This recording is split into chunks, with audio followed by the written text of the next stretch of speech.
Nous sommes ici sur une table ronde, hein, sur un sujet qui nous touche à cœur, hein, qu'est l'endométriose, pardon.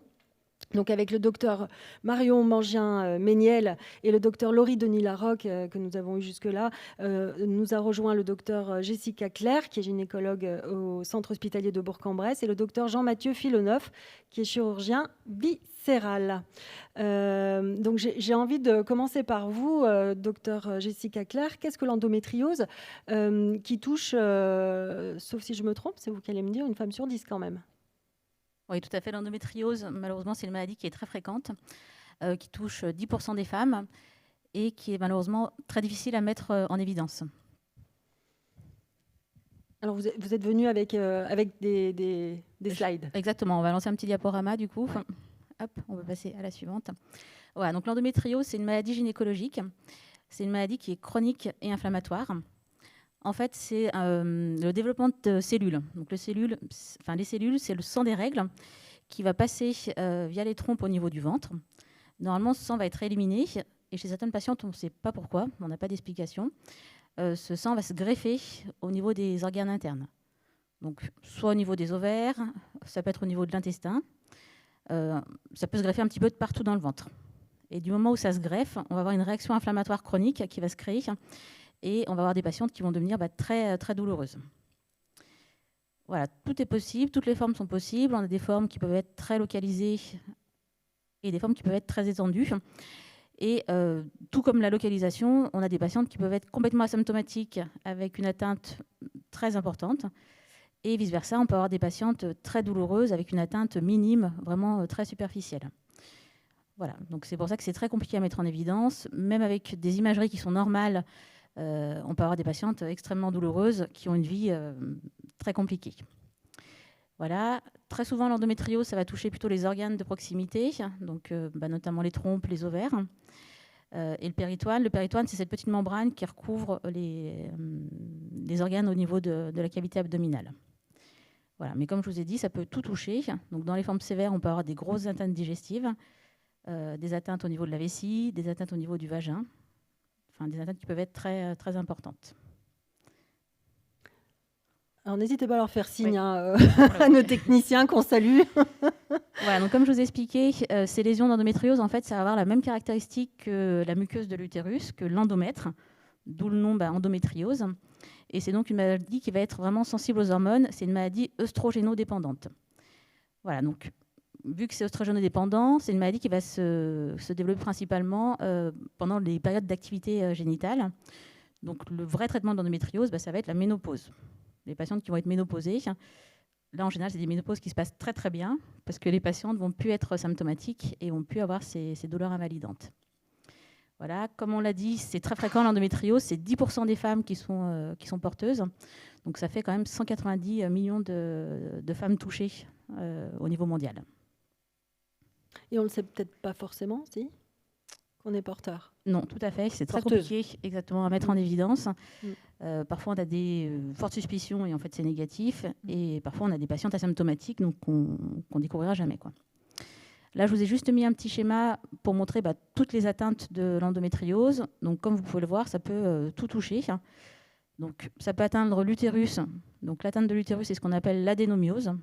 Donc, c'est la muqueuse qui va rentrer dans le muscle de l'utérus et ça donne des règles qui sont très hémorragiques, très douloureuses. On peut avoir une atteinte donc, au niveau des ovaires, au niveau de la vessie, au niveau de l'intestin. Et parfois, on peut avoir même des atteintes qui sont beaucoup plus hautes au niveau du diaphragme. Enfin, voilà, tout peut être touché. Voilà, donc on va le suspecter, l'endométriose, chez les patientes qui sont notamment symptomatiques. Donc les symptômes, c'est des patientes qui vont avoir des règles très douloureuses. Donc c'est ce qu'on appelle des dysménorrhées. C'est des patientes qui vont avoir des grosses douleurs aussi au moment des rapports sexuels. Donc c'est ce qu'on appelle les dyspareunies. Et enfin, c'est des patientes, quand on a une atteinte au niveau de la vessie ou de l'intestin, qui vont avoir des grosses douleurs, donc en allant à la selle, en allant uriner.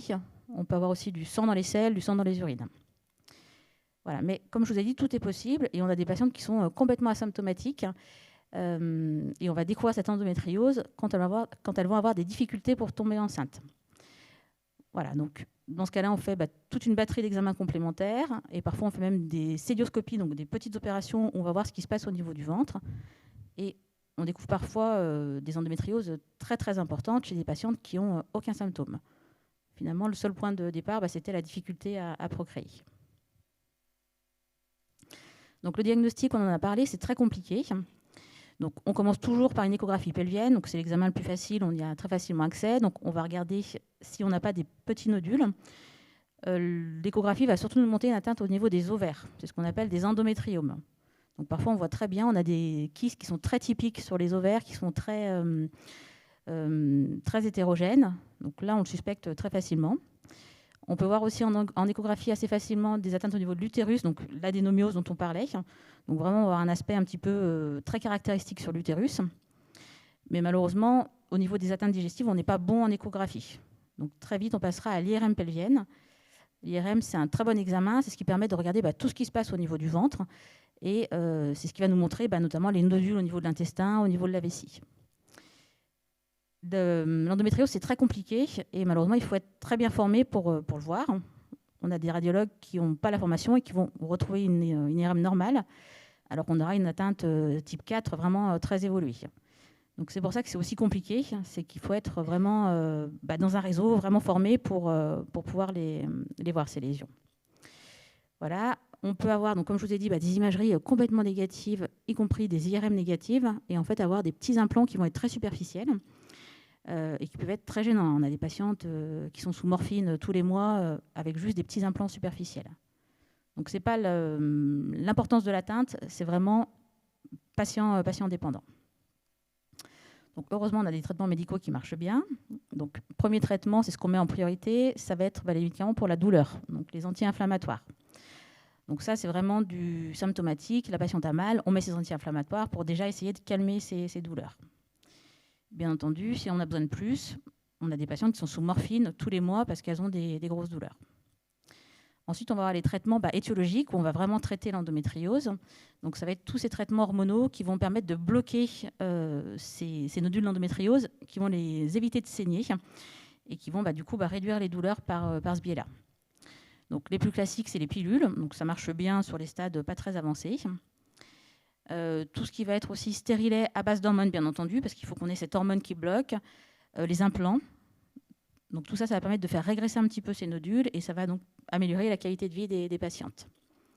Et enfin, on a un traitement qu'on utilise énormément actuellement, qui est aussi un traitement hormonal, c'est ce qu'on appelle le Dienogest. Donc c'est un traitement, donc c'est une hormone qui va avoir un effet progestatif très très important, donc très atrophiant, et qui va permettre de faire fondre ces nodules d'endométriose. Et enfin, en dernier recours, il nous arrive de mettre les patientes en ménopause artificielle.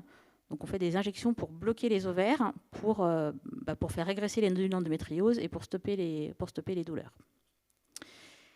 Voilà, la chirurgie, c'est aussi une grosse part du traitement. Donc la chirurgie, ça intervient si le traitement médicamenteux n'a pas été efficace. C'est le dernier recours, quoi. C'est le dernier recours. Voilà, donc une patiente qui aurait été traitée médicalement, en général, on se laisse 3 à 6 mois. Si au bout de 3 à 6 mois, malheureusement, elle est toujours aussi symptomatique, on va donc aborder la chirurgie. Le but de la chirurgie, ça va être d'enlever toutes les lésions d'endométriose. Il faut qu'on aille tout gratter. Donc la chirurgie, ça se fait principalement sous célioscopie. Donc la célioscopie, c'est les petits trous au niveau du ventre. On fait 4 à 5 petits trous au niveau du ventre pour pouvoir rentrer des instruments et pour pouvoir aller gratter tous ces nodules d'endométriose. La chirurgie, ça peut être très compliqué parce que malheureusement, comme je vous ai dit, ça peut toucher tous les organes. Donc ça peut toucher la vessie et très souvent, ça peut toucher l'intestin, d'où mon collègue chirurgien viscéral. Parce qu'il faut qu'on aille gratter cet intestin pour que la patiente soit soulagée.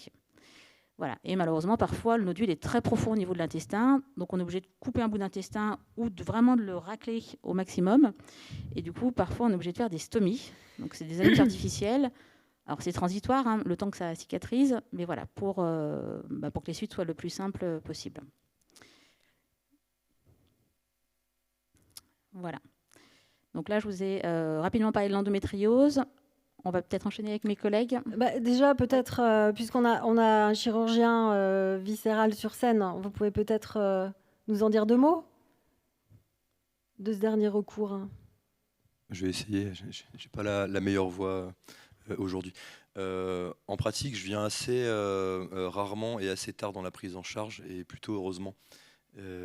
Parce qu'en fait, quand on m'appelle, c'est que généralement, c'est des endométrioses assez sévères qui nécessitent un geste chirurgical combiné.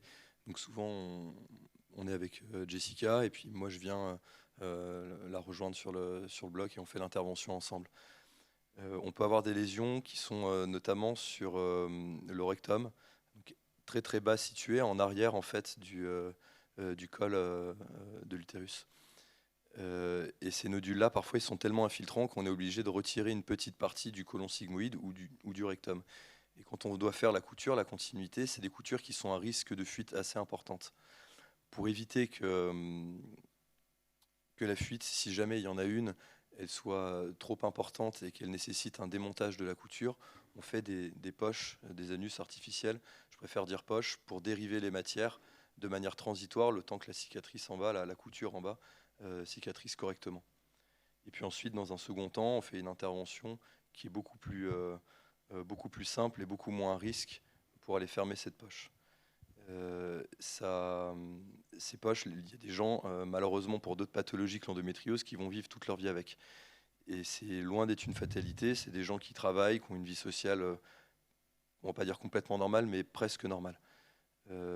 Encore une fois, dans l'endométriose, quand on fait une poche, c'est quelque chose de transitoire. Et c'est pour le bien de la patiente. Merci. Voilà. Merci. Après, s'il y a des questions un peu plus précises. Merci. On verra à la fin de la table ronde pour les questions du public. L'endométriose était mal connue finalement du grand public pendant assez longtemps. Ce n'est que récemment que les pouvoirs publics s'y sont intéressés. En janvier 2022, une stratégie nationale de lutte contre l'endométriose et par ailleurs, je crois, un plan interministériel 2023-2024 pour l'égalité entre les hommes et les femmes qui avait été présenté par la Première ministre Elisabeth Borne a annoncé l'accélération de la recherche, des actions plutôt de recherche pour lutter contre l'endométriose. C'est vrai qu'il s'écoule. Alors, vous m'arrêtez si je me trompe, mais j'ai lu quand même qu'il pouvait s'écouler entre 6 à 10 ans avant qu'on diagnostique, ce qui est quand même énorme au regard de tout ce que vous nous avez expliqué en première partie. Donc, disposer d'un test rapide et fiable, ce serait l'avenir ou peut-être même le présent. Donc, je me tourne vers vous parce que maintenant, on parle aujourd'hui... Docteur Mangin-Méniel, de tests salivaires.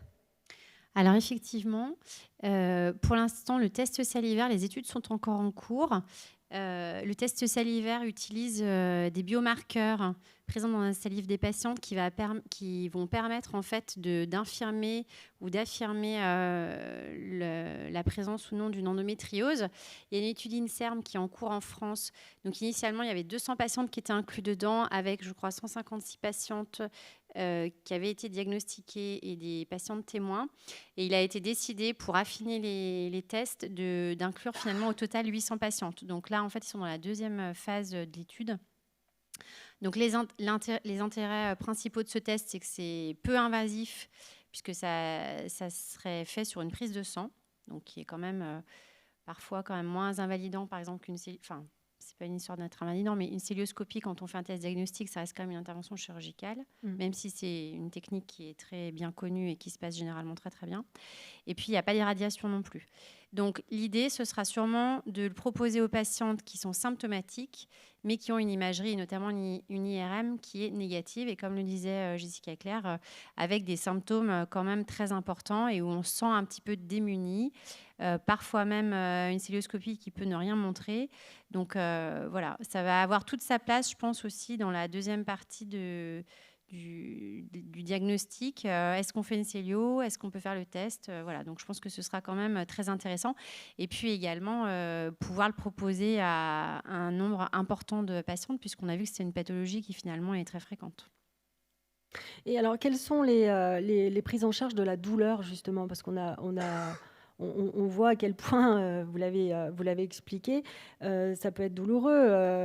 Alors, quelles sont les prises en charge? Y a-t-il des thérapies alternatives? Alors, en parallèle du traitement antalgique, alors que l'on connaît bien, hein, on sait que dans les traitements antalgiques, il y a plusieurs paliers. Donc, bien entendu, qu'on ne laisse jamais repartir de la patiente juste avec du spasfon de paracétamol qui ont une suspicion d'endométriose, parce qu'on sait très bien que ça va servir à rien. Ce sera en tout cas pas suffisant. Le Dienogest est un traitement qu'on utilise depuis quelques années, qui a quand même, quand il est bien toléré, qui montre quand même des effets vraiment très intéressants. En parallèle, vous avez la phytothérapie qui peut vraiment nous aider également chez certaines patientes. Je dis bien chez certaines patientes parce qu'on est bien d'accord que sur une patiente qui est très, très, très gênée, ça ne sera pas forcément suffisant, en tout cas pas tout seul. Donc les plantes que l'on peut citer, ça va être le curcuma, le gâtillier, l'aquilée, millefleur pour les plus connus, qui vont du coup lutter contre cet état d'hyperœstrogénie. Vous avez également des techniques qui sont utilisées depuis peu de temps qui utilisent en fait la neurostimulation électrique par voie transcutanée. Donc ça, c'est des dispositifs maintenant qu'on peut prescrire aux patientes. Et en fait, le dispositif va s'appliquer avec des petites électrodes qu'on va mettre principalement sur la peau en regard de la sphère génitale et qu'elles peuvent utiliser notamment pendant les règles. Il y a certaines patientes qui répondent très bien à ce genre de traitement. Et puis également de la kinésithérapie. Alors la kiné, de la même façon que l'imagerie, elle doit être faite par des personnes qui connaissent bien. La kiné, ça va être exactement la même chose. Alors ça peut poser le problème de trouver des praticiens près de chez eux qui sont bien sensibilisés à cette pathologie. On va essayer d'assouplir les zones douloureuses, proposer des étirements, du travail d'entretien à la maison. Et ça, je pense aussi à ces techniques-là pour les patientes qui, du coup, suite à cette endométriose, ont parfois des rapports très douloureux. Ça peut vraiment aider, gérer une partie de cette problématique. Mais encore une fois, voilà, je l'ai mis en dernier parce qu'il faut vraiment des praticiens qui connaissent bien la pathologie. Et malheureusement, l'accès n'est pas toujours évident. Donc, je pense aussi que sur ce point de vue-là, il faudrait qu'on puisse élargir le champ d'action des praticiens qui sont intéressés parce qu'il y a beaucoup, beaucoup à faire dans ce domaine. Eh bien, docteur Laurie Denis-Larocque, quand on parle endométriose, on associe forcément la problématique de la fertilité. Est-ce que ça, vous pouvez nous en parler ? Oui, donc ce qu'on va appeler fertilité, donc c'est l'aptitude à concevoir un enfant, et on va parler d'infertilité en absence de grossesse après 12 mois de rapports réguliers sans contraception. Donc, comme l'a dit le docteur Claire, on diagnostique souvent l'endométriose dans un bilan d'infertilité. Et c'est vrai que c'est un petit peu compliqué de faire les chiffres du pourcentage d'infertilité chez les patientes qui ont l'endométriose, car il y a beaucoup de femmes qui vont passer en effet leur vie en ayant de l'endométriose sans le savoir. Donc c'est pas rare d'avoir une patiente qui a eu 3 enfants, qui a eu un peu des douleurs au ventre toute la vie, et on lui a dit de prendre du Doliprane, que c'était pas grave, et puis on va lui découvrir une grosse endométriose pour une appendicite ou pour autre chose. Après qu'elle ait eu son projet de grossesse. Donc vraiment ne pas retenir que l'endométriose va forcément être associée à une infertilité, mais on estime qu'il y aurait autour de 30-40% des femmes qui vont être impactées. Donc je voulais juste revenir un petit peu sur la physiologie, donc comment ça se passait pour la fécondation. Donc les spermatozoïdes vont être déposés au fond du vagin. Ils vont remonter dans l'utérus et dans la trompe pour arriver jusqu'à l'ovule. La fécondation se fait dans la trompe et après, l'embryon va revenir s'implanter dans l'utérus. Donc là, l'endométriose va pouvoir impacter en fait tout ce déroulement. Déjà, bien sûr, par rapport au rapport douloureux, si la patiente a beaucoup de douleurs pendant les rapports, ça va pouvoir diminuer le nombre de rapports et du coup diminuer les chances de tomber au bon moment du cycle pour être enceinte. Ça va pouvoir jouer sur l'implantation de l'embryon. On a parlé de l'adénomiose, donc qui touche directement la cavité de l'utérus, donc qui va pouvoir gêner l'embryon pour s'implanter. Quand ça va toucher les trompes, si ça altère, si ça bouche la trompe, le spermatozoïde ne va pas réussir à aller jusqu'à l'ovule. Et puis enfin, les endométriomes, donc les kystes aux ovaires, qui vont pouvoir aussi impacter la réserve en ovule et créer une inflammation qui va gêner un petit peu cette fécondation. Donc je ne sais pas si on avait encore du temps pour détailler un petit peu. On a le temps. Le bilan. Donc pour une patiente qui a de l'endométriose, on va souvent lui proposer un bilan d'infertilité un peu plus rapidement qu'une femme qui n'en a pas, surtout évidemment s'il y a des problématiques de douleur. Il y a des patientes qui appréhendent beaucoup le moment où elles vont arrêter la pilule pour avoir leur projet de grossesse par peur que ces douleurs reviennent. Et puis il y a la problématique de femmes qui ont été opérées, qui ont pu avoir des ovaires un peu altérés par les différentes chirurgies. Donc c'est vrai qu'on va pouvoir leur proposer des bilans un petit peu plus précoces qu'un couple tout venant. Donc la première chose, on va essayer d'évaluer un peu la réserve en ovules. Donc pour ça va être à la fois une prise de sang pour faire un bilan hormonal et une échographie où on va aller compter les ovules au niveau des ovaires. Ensuite, on va pouvoir aller évaluer la perméabilité des trompes, donc vérifier que les trompes ne soient pas bouchées. Donc pour cela, l'examen le plus courant, c'est ce qu'on appelle l'hystérosalpingographie. C'est un examen qui se passe en cabinet de radiologie où on va injecter du produit dans l'utérus et voir si le produit passe bien des deux côtés. Une technique qui se développe aussi, c'est de faire ça directement en échographie. Ce qu'on appelle l'hyphosie. Et puis la célioscopie dont parlait le docteur Claire, où là, directement, en ayant la caméra dans le ventre, on va injecter du produit par l'utérus et on va voir si le produit s'évacue bien des deux côtés. Évidemment, c'est l'examen le plus performant pour voir comment sont les trompes, pour voir si elles ne sont pas abîmées.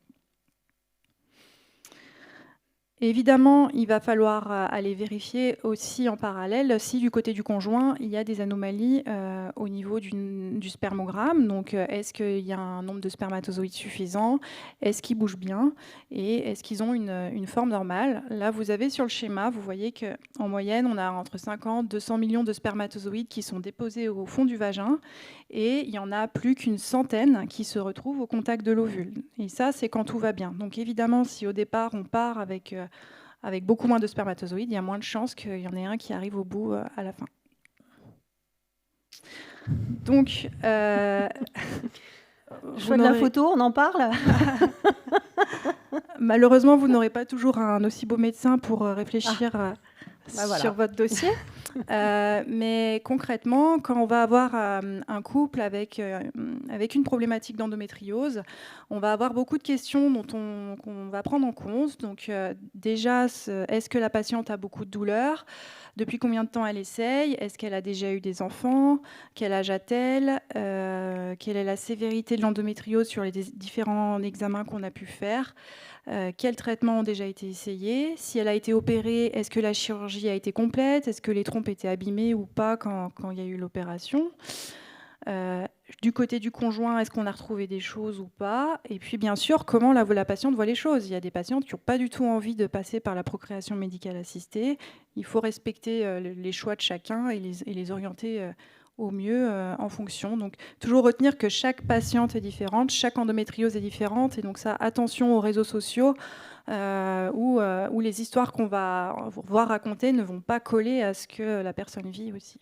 Avant de commenter la prochaine slide, est-ce que Dr Claire, pardon, vous voulez compléter ou réagir sur le sujet? Non, effectivement, c'est ce qu'on fait. Ouais, les réseaux sociaux. C'est-à-dire sur les réseaux sociaux, par exemple, c'est fake news et c'est fausses informations donc qui circulent. Voilà, alors ça, c'est l'actualité maintenant. Nos patientes sont jeunes, il y a beaucoup de réseaux sociaux.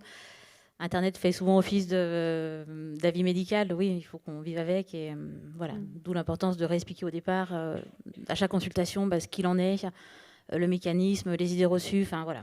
Mais oui, maintenant, c'est notre quotidien avec les réseaux sociaux chez les femmes jeunes, quoi. En tout cas, n'hésitez pas à intervenir si vous le souhaitez. Je vous laisse continuer, docteur. Oui. Bonne ressource d'informations sur Internet, c'est Endo France, tout simplement. Et après, ils ont différentes associations départementales. Alors, je crois que dans l'Ain, malheureusement, il n'y en a pas. Il y a Andorra qui s'est développé. Andorra, ouais, mais c'est... Je crois pas que c'est... Enfin, si, c'est dans l'Ain, vraiment. C'est Rhône-Alpes. C'est Rhône-Alpes. Rhône-Alpes, Donc, ouais. moi, j'avoue que j'assiste aux réunions Ouais. d'Andorra. On fait partie du réseau. Mais c'est sûr que on a plus de radiologues formés. Les réunions se passent aussi beaucoup sur Lyon. Enfin, c'est sûr que c'est centralisé sur Lyon, mais maintenant avec les visioconférences et tout ça, on arrive à se rapprocher quand même. C'est un site qui est accessible au grand public. Oui, et là j'ai voilà, apporté des brochures que j'ai laissées à l'accueil justement d'Andorra si certains veulent se servir. D'accord. Donc c'est intéressant, voilà, des brochures que vous pouvez prendre en repartant tout à l'heure. Et donc, oui, ce que je n'ai pas dit, mais vous voyez qu'il y a beaucoup de questions. Et donc, maintenant, de plus en plus, on va faire ce qu'on appelle des RCP, des réunions de concertation pluridisciplinaires, où à la même table, il va y avoir le radiologue, le chirurgien digestif, le gynécologue, d'autres professionnels, pour vraiment discuter et valider la meilleure prise en charge pour la patiente. Pour une patiente, voilà, qui va varier d'une patiente à l'autre, bien évidemment, on l'aura bien compris. Alors, moi, je pense qu'on peut prendre le temps, effectivement, de parler de l'assistance médicale à la procréation. Donc, je vous détaille vraiment les deux techniques principales. Donc, il y a ce qu'on appelle les inséminations intra-utérines. Donc, le principe, ça va être de stimuler un petit peu les ovaires. Donc, c'est des injections qui se font par voie sous-cutanée, comme vous voyez sur le petit schéma en bas à gauche. Donc, le but, ça va être de faire grossir un ovule. Donc, on va surveiller à la prise de sang et à l'échographie. Et quand l'ovule aura atteint la bonne taille, on va déclencher l'ovulation. Donc, on sait que 36 heures après l'injection, la patiente aura ovulé. Ce jour-là, le partenaire va aller faire un prélèvement de spermatozoïdes au laboratoire, où on va aller sélectionner les spermatozoïdes qui bougent le mieux. Et on va revoir la patiente avec le prélèvement et on va aller remettre directement les spermatozoïdes dans l'utérus. Donc on est sûr qu'ils sont là au bon endroit, au bon moment, et on leur a passé l'étape du col de l'utérus. La différence avec la fécondation in vitro, c'est qu'à la fécondation in vitro, on ne va pas vouloir faire grossir un seul ovule, mais on va vouloir en faire grossir le plus possible. Donc ça va être des stimulations qui vont être plus fortes. Cette fois-ci, il va falloir aller récupérer les ovules. Donc, il va y avoir une opération, donc une petite anesthésie générale. Donc, on va mettre la sonde d'échographie par voie vaginale, comme vous voyez sur le schéma. Et au bout de la sonde, on va aller brancher une aiguille et on va aller aspirer tous les ovules qu'on a fait grossir en contrôlant les choses avec l'échographie. Le même jour, monsieur va faire un prélèvement de spermatozoïdes. Et là, on va soit mettre les contacts, les ovules et les spermatozoïdes, soit on va injecter directement le spermatozoïde dans l'ovule. Donc on va avoir l'embryon qui va être au laboratoire, qui va rester en culture entre 3 et 5 jours. Et au bout de 5 jours, on va aller remettre l'embryon dans l'utérus. Donc cette technique va être particulièrement adaptée chez des patientes où les trompes ont été abîmées, parce que du coup, là, on les court-circuite complètement. Et ça, c'est quand même une sacrée avancée, quand même. Hein. Oui. Merci à vous. Est-ce que docteur Mangin-Méniel, vous voulez rajouter quelque chose ? Écoutez, éventuellement pour des questions, mais sinon, je pense que l'essentiel a été dit. Docteur, vous voulez rajouter quelque chose ? Oui. Non ? Eh bien, alors écoutez, ce que je vous propose, c'est qu'on passe aux questions du public.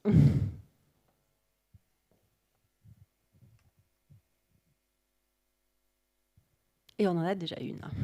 Bonjour. Bonjour. Je voulais savoir s'il y avait plus de risques de grossesse extra-utérine du coup avec l'endométriose.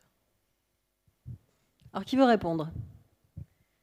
Alors, l'endométriose, ça peut abîmer les cils qui sont dans les trompes. Donc, en fait, on a vu tout à l'heure que les spermatozoïdes passaient dans les trompes et qu'il y avait des petits mouvements. Et du coup, dans le cadre de l'endométriose, ces cils peuvent être abîmés. Donc, oui, ça peut majorer par ce biais-là un petit peu les grossesses extra-utérines. Ouais. Merci. Une autre question ?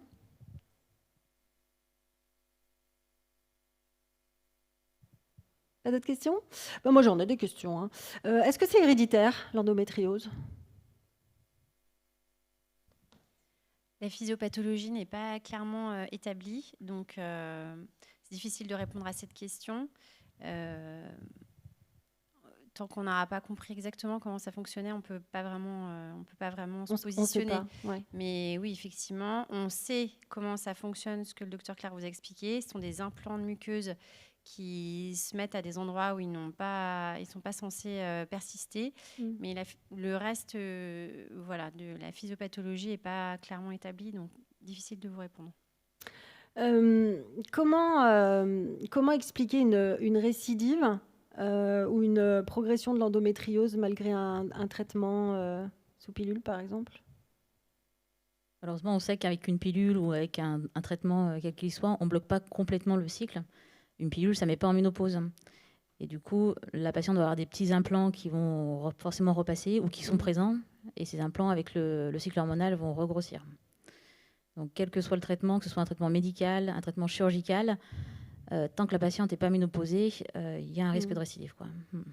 Et peut-être une dernière question, enfin, à moins que dans le public, une question vous est venue, non? Est-ce qu'il y a des facteurs aggravants dans le quotidien quand on souffre d'endométriose? Est-ce qu'il y a des facteurs aggravants ou pas? Peut-être qu'il n'y en a pas. Tout ce qui va être hyperostrogénie. Donc, si la patiente... Alors, vous pouvez développer un petit peu si les ovaires fonctionnent trop, oui. donc si on a un peu trop d'oestrogène ou les traitements qui vont augmenter un petit peu le taux d'oestrogène. Mais ça, on ne contrôle pas. Alors, il y a des choses, les phytoestrogènes, le fait de majorer par l'alimentation, hein, on peut augmenter un petit peu l'endométriose. L'alimentation, c'est-à-dire? On sait que dans certains aliments, il y a beaucoup de phytoestrogènes, c'est ce qu'on disait tout à l'heure pour la ménopause. Oui. Et le fait de monter le taux d'oestrogène dans le sang. Vous pouvez me donner un petit exemple? Le soja. Le soja. Alors, un deuxième exemple? Je ne sais pas, peut-être. Il y a quand même beaucoup de patientes qui ont remarqué justement, en changeant l'alimentation, en évitant tel aliment, en privilégiant un autre, elles vont améliorer leurs symptômes. Donc, il y en a qui vont arrêter le lactose, d'autres qui vont essayer d'arrêter le gluten. C'est pareil, il n'y a pas de règles, ça dépend vraiment des patientes, mais elles remarquent qu'il y a des facteurs qui peuvent jouer comme ça. Très bien. Donc, toujours pas de questions? Ah, si, vous voyez, comme quoi, il faut persévérer. Alors, je ne sais pas combien de temps il nous reste. Vous disiez là que l'endométriose, du coup, c'est une maladie inflammatoire. Est-ce qu'il y a des populations où... des personnes atteintes de pathologies qui sont plus à risque de faire de l'endométriose, du coup? Je pense par exemple aux personnes qui ont des allergies ou des choses comme ça. Ça, c'est une très bonne question. Non, pas spécialement. Et on a des patientes qui sont atteintes de maladies inflammatoires autres, type Crohn, rectocolite. Et ces patientes ne sont pas plus à risque d'avoir de l'endométriose, non.